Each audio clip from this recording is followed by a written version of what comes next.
Ces rizières dans lesquelles pataugent gaiement les petits et les grands ont comme un air de vacances à la campagne. Pourtant, nous sommes ici, à Tokyo, en plein cœur du quartier trépidant de Ginza. Ces plantations sont situées sur le toit de l'immeuble d'un grand fabricant de saké, désireux de sensibiliser ses employés à la culture du riz en milieu urbain. Tout d'abord, je trouve ça très amusant. Ce projet permet de rencontrer des gens différents, de communiquer avec eux. Et c'est l'occasion unique de planter du riz en plein Ginza. C'est pour ça que je suis là.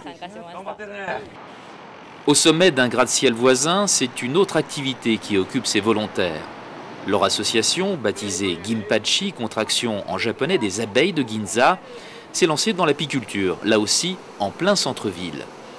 Ces abeilles vont même butiner dans le parc du Palais impérial, distant de plus d'1 kilomètre. Une façon de prouver que dans une mégapole aussi peuplée que Tokyo, la biodiversité de certaines espèces peut être préservée.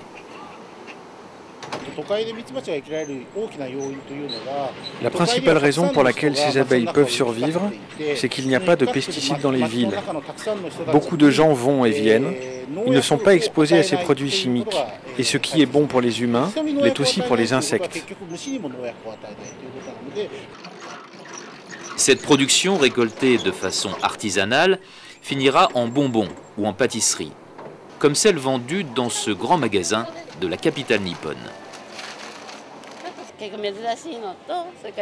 Ce miel est rare, c'est un aliment naturel. Je pense qu'il est sain d'en consommer.